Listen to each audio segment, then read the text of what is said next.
Ikemefuna coming up on sticks as well. This should be fun. Two high tiers coming at each other as well too. I mean, have you seen this matchup a lot? No. Have you seen this these two characters played individually a lot? Yes. So it'll kind of be interesting to see how they come together. Yeah, I was actually talking to one of my friends earlier today, Sean or Moppen, number 2 on Alabama PR, kind of about how he feels about this matchup. He actually thinks that it's pretty even, all things considered. So, despite the fact that Pikachu debatably has some of the most offstage agency in the game, can really do a lot to sort of hinder Aegis and their ability to come back to the stage. He definitely thinks it's still even just due to their ability to contest and really survive against Pikachu in neutral. Yeah, I think the thing is with Pikachu, he's such a death by 1,000 cuts character, and that's not really an archetype you find and that is viable in this game. So you have to go against these characters who will stack on 40, 50, 60 damage per interaction. You got to just be able to either keep up or keep outplaying your opponent with Pikachu. Yeah, but the thing is though, is as the players get better with Pikachu, you can just get so much more mileage out of the little interactions. The nair loops, the up air bridges can come out. I'm a Wolf player. I've been killed by up air bridges because I got grabbed at 48%. That's true. Hey, it's always been tough with spaces though. I played Fox, so you can't. Hey, that's a. I put Pikachu on a pedestal. Yeah, not a fun one, but that guy, he can go take a hike. Yeah, Aegis definitely probably has a lot more tools to deal with it. Just easier to space around Pikachu, easier to deal with a lot of his jumping options out of shield. Yeah, forward smash as well. Great hitboxes all around, but we're landing with that nair here too. Not gonna find the grab. Try to cross up shield with that. Didn't find it. Yeah, and I think that would have been a true confirm had he gotten the proper timing for the turnaround there. But now coverage. Yeah, that's tough. With good platform pressure there, actually spacing the Pyra up air really well, all things considered. Even though that move is kind of the size of Poland, some spacing required to get that shield poke for sure. Some though. Ooh, yeah, not any sort of percent range is there to find follow up. I like the buffered roll there from Polar to be able to avoid that blazing edge. Catches so many people unawares on the ledge who don't know it's going to hit him. Oh, back air coming right over. Down air is so safe. Down air so safe on shield. Even Pikachu back air just turns to stone at trying to punish that move. I gotta tell you, man, Polar's getting locked up on these platforms though. Every time we set feet on him, it's a no-fly zone. Yeah, for sure, yeah. And I mean, in this matchup, I can imagine if there's a place you don't want to be against Pyra and Mythra, it's going to be above them. Yeah. So just like most characters, because if you're against Mythra, you're going to have to deal with this. You're going to have to do these quick strings. And something about Mythra is that even if you're not getting the ideal down throw, back air, up B, 50% conversions, even if you're just getting straight hits, you'll probably get more before they're actually able to land. So even if it takes you more interactions, Pyra and Mythra players who aren't as technical are going to be getting more of the same out of it. So yeah, just not a place you want to be against this character at all. But Polar's showing that he can make it work, taking the first stock there with a forward air off stage. We're getting chained up here. Not going to find the jump for the up air that we were looking for. Came out a few frames after, but love the idea. Back air approaching here too, just standing tilts, keeping Pikachu out of range. You have to kind of have a jump commit if you're not standing on top of your opponent's Pikachu, so you can call that out. Yeah, and one of the things about this matchup for sure is just these players are going to have to know when they have to respect each other, because in Ikemefuna's case, landing that forward tilt forward air on Mythra, there's no world where you swing on her after that. If you do, you're getting whip punished. You're going to find yourself in disadvantage. Something that Polar, I believe, has already actually found himself victim to. But and then on the other side of things, obviously, well, that's one thing you got to respect is T-Jolt. Yeah, for sure. that move is crazy. Back throw, though. But yeah, having to respect Pikachu off stage, having to respect him. Yikes. Yeah, missing the second angle there. Definitely wanted to go 12 o'clock and just go right up to the ledge, but not able to find it. We've been seeing some deep angles from Polar as well here, too. It's not been unaccustomed to missing that one there. It could cost. Yeah, and something I'm noticing is that Polar actually does have the opportunity in a lot of these scenarios to land on the shield with Nair and then just go for an immediate up tilt, because Ikemefuna is jumping out of shield a lot with the Nair. A lot of Pyra and Mythra players love to just use that short, that buffered Nair out of shield, staying in place. Gonna catch most things if they're unspaced, but Pikachu up tilt, really hard to punish, super fast, not a lot of total frames on it. So landing on the shield with Nair and baiting out that Nair from Mythra, if you buffer the up tilt, you'll probably catch her during the jump squat or just before the move is actually able to develop. Got caught there for the quick attack on stage. A lot of those have been happening recently, finally going to get caught onto. Was this tilt in the corner? You're waiting for the get up. A lot of jumping there too, kind of gave Polar the stage. Lock here? No, waiting for a roll in, not going to find it. Still covered with dash tag.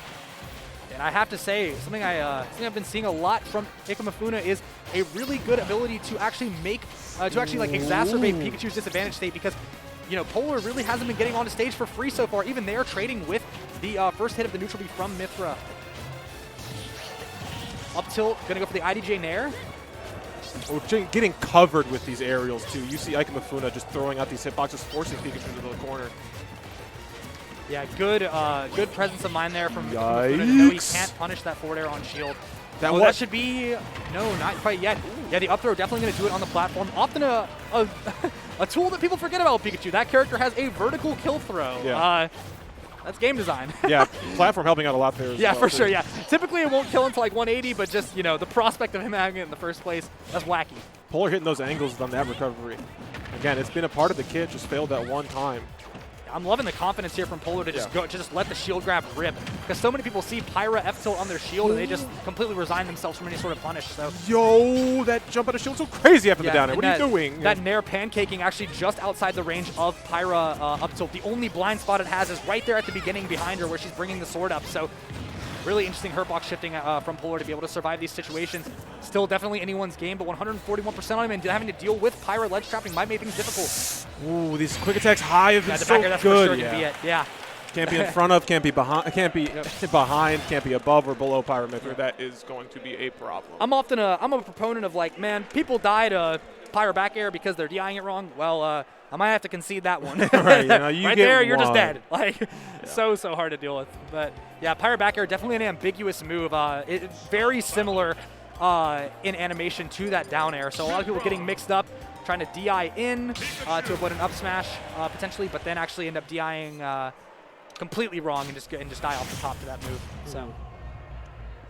So we're going in for game two. I mean, you pointed it out, Polar's confidence in that high percentage situation with shields and where my hurtbox is being in relation to your hitboxes, it was awesome too. Just got caught there at the very end, but we can see a few more of those strings come from those situations. That will not be too good for Ikem. Yeah, and I was thinking, the kind of player that Polar has sort of established himself to be, I really don't think him losing that first game is going to get to him too much. Playing pretty much flawlessly almost entirely that last stock until he just happened to get sniped out by the back air. So I definitely think he can make this work, even though he is at a one-game deficit in a best-of-3. Yikes, that is tough to get your projectile through foresight, but we live. The ability that Mythra has to just foresight through that and get so much extra mobility off of the roll itself, so good. It's a tilter, too. It's right there, that's a tilter! It's such a tilter, yeah. Got caught here with the double hit there, too. Single hit's a little tough, but if you can get away, you're fine. Oh, I was waiting for Polar to start punishing these landings more. We have a forward smash there to just, to boot. Yeah. There he is, same angle we've seen from earlier. I mean, not fraying away from it. Wow, I really respect that from Ikemefuna. Just landing that safe aerial on shield, and then going into shield himself, realizing that there wasn't going to be a buffered aerial coming out of shield, and just goes for the grab. But these guys definitely very smart and also very reactionary players from what I can tell. Yeah, I'm interested to see if we find a counterplay deeper for like the jump off of ledge quick attack. Like if we dash attack in the other direction, who's saying that we won't hit it? Like it might not go to the platform. It might go to the platform, but you catch otherwise. I love the call out there on T-Jolt. T-Jolt often a move that I think a lot of people respect just due to propaganda. Like that move puts Pikachu there for so long, and if you have it, like honestly, even if he didn't space that around, right in the classic there, a classic. But I think even if he didn't space that that forward air around the T-Jolt to just nail Pikachu, I think he still could have just let it rip on the T-Jolt, extending the hitbox, and then finding the stock that way. So definitely a move I feel that people can respect a little too much sometimes, but it is a very good neutral B nonetheless. Trading in the middle here, getting too close. They're so confident with their landing aerials. Like, they will shield right in front of you because they know it's very hard. It's almost impossible for you to react to those. Yeah, and I like that Ikemefuna is looking more to punish these sort of aggressive quick attacks back to stage. Very optimistic play from Polar that definitely needs to go if Ikemefuna wants to take this set 2-0. Yeah, hunting with these aerials, looking for short hops. Great parry. Give these back that airs. was such a good parry there. Yeah, love dash attack too. We've seen jab block. That's what I'm talking about. The high quick attack needs to be punished. Yeah, but I mean now, let's look at it from a different standpoint. It's been punished, but how much did you get for it? Well, you got a Mythra F smash. You got maybe like 15-20%. Would it have been better to potentially delay punishing that read until you could have gotten a kill for it? Who knows? I guess time will tell here. But Ikemefuna being able to firmly maintain the advantage that he's built.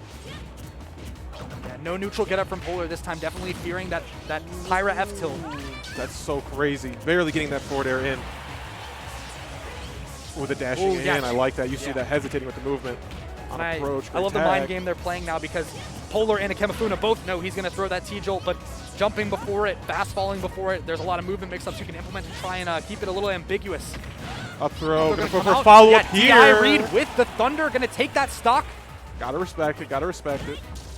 Ooh, Polar tries to go for the nair out of That's shield. a catch, that's a catch. Oh, for the follow-ups. I would have seen it grab there, but forward tilt's nice because we keep the pressure going. The drag down up forward. It huge tripped! combo. That trip was important, it was crucial. The Pikachu main, that's the Pikachu main RNG That's for sure. true. What are we doing? Quick attack? Ooh, yeah, same angles. You can see he thought hard about whether or not he was going to upbeat in the middle of the stage there. But yeah, still Ikemefuna finding the stock nonetheless. However, at an 84% deficit. I don't know, Ikemefuna's just like kind of conditioned Polar to jump off of ledge after grabbing it too. Like I haven't really seen much of like the other arsenal. What do we do here? Finally, get up attack. It's respected. It's fine. We got those. These rapid jabs really doing wonders right now for Ooh, Ikemefuna. dancing. Yeah, because Polar just a character, just operating a character that loves to jump in with these short hop buffered aerials, but the rapid jab going to beat that one out every single time. Just the speed, being able to be where your opponent wants to be before them on Mythra, going to open up a lot of opportunities for punish. Ooh, that's a good nair. Do we switch out? When do we switch out is the real question too. Because Pikachu doesn't have to really worry about dying. Maybe getting edge guarded, but yeah, he's in the confirm range for down air up smash rather. Sorry. ooh, I love the fade back. But actually, he's going to go back to Mythra. Probably just wants to switch to Pyra once the pressure's been put on, but no, just a regular. I don't know if that was down throw or I think it might have been down throw because the DI didn't really seem to make much of an effect there. But either way, we're going to be going into game 3 between Ikemefuna and Polar here. And I hope it wasn't overbearing with it, but I feel like that SD did change a lot that first game too. Polar was rolling, but losing a stock, it had to have been like sub 100% there too. Definitely changed that one. He lost it at like 48% for sure. or something. So I definitely see how that is a huge problem here too, and Ikemefuna can't stay complacent. That first game is needs to be replicated. Believe it or not, playing without a self-inflicted stock deficit might lead to you winning more games. Help. You guys have heard it here first at SOS 7. Newsflash. The mall guys told you. Yeah, it's like like the sunglass kiosk, the guy's trying to sell you perfume, and then a Smash tournament. We're right here. Yeah, for sure. Chilling. For sure. 1-1 here, going to Small Battlefield. Isn't I believe Small Battlefield's a counterpick stage here as well too. I think PS2 is our The starter. There's a starter in the Small Battlefield and FD. Yep. Counterpicks. It's like the typical 5 stages for the starters, and then I believe Yoshi's.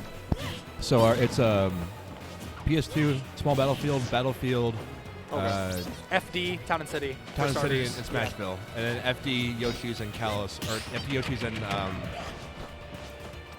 Small Battlefield. yeah, or counterpick. Oh, gotcha. So FD is a counterpick. Yeah, FD's a counterpick. Interesting. And Okay. I kind of like it because I think it's one of the most polarizing stages. It is for sure, but then again, also is Battlefield. Yeah. Never mind that. We do have game 3 going on here. No stocks dropped yet, too. Just very, very slow neutral. I mean, honestly, you've gathered the data to this point, too. So all of our ledge mix-ups, all of our certain, like, those tech chases aren't really going to be following up like they were game 1 and 2. Just wanted to go for the jab for damage there, but again, missing the turnaround.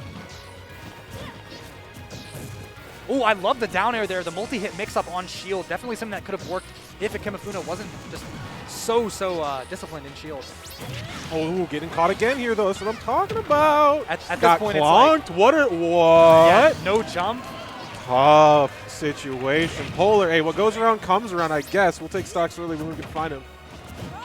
Oh, that platform retreat was both good and bad, because I think leaning into Pikachu might scare him a little more, but it's a little more dangerous as well. Yeah, I'm loving the thing I'm just loving the most seeing right now is Polar's shield mix-ups. Finally showing that that just insane shield pressure that Pikachu has the opportunity to dish out, but yeah, there it is. That's just what I was talking about. Yeah, was if you have a big sword like Pyra, I mean, you can swing right through that T-Jolt, extend the hitbox, and then likely deal damage to the opponent anyway. Almost finding the stock there, actually. Ooh, the lock Jab gonna lock. find it. Yeah, just gonna go for forward smash there. Just want the damage. T-Jolt gonna interrupt the recovery once. What's the ledge option? Wow, almost calls out the neutral get up roll. Yeah. No, grab off with the shield. Are you gonna find this? Yes, you will. Yeah, okay. Still very much in the confirm range. 2 stocks apiece here. Finding a Link Nair, but not gonna find much off of it as well. Full double jump used to get back to stage. Polar actually doing a really good job of staying under the platforms right now. Recognize that Ikemefuna is finding a lot of these openings off of just landing nairs and rising nairs and such. Wanted to put himself under the platform in a position where he's less likely to encounter these options. Jump coming out from Ikemefuna on ledge once again. landing back air. Good tech. Yeah, he even expected the no tech, but no DI on that up throw. Yeah. I love the reaction too, because we've seen Polar be ready for the no tech and see be ready for like the tech in place. Yeah, for sure. Just with Pikachu up throw, you got to DI one way or another, and then with Pikachu down throw, once that starts becoming a confirm, you got to DI behind them. So understanding that really matchup specific stuff is so important. Forced to the corner. Yeah, stood on ledge a little too long, my friend. Aerial's being hunted for. And wow, the aggressive quick attack angle finally being caught, and things looking a lot more even than they were just a moment ago. Dragon there not being found, but the cross-up baited out the grab. That was awesome. Yeah. Still being chased for it, too. Yeah, this disadvantage is not getting going a to long find way. Back air. Yeah, just going to go for it. The dash attack straight for damage. Again, 75. Oh, I love my that. God. Yeah, I love that Thunder there to counter, or rather just interrupt the Mythra recovery. Ooh, no forward air found. Oh, the air dodge away. That's risky. Forces the jump, yeah. So scared. So scared. Oh, that was so spaced. Ikemefuna just getting away with a lot of these, like, you know, nairs out of shield and such. Oh, but no! rolls in again. Don't let it be you again! Yeah. Oh, once is an accident, twice is a pattern, bro. Oh, my goodness.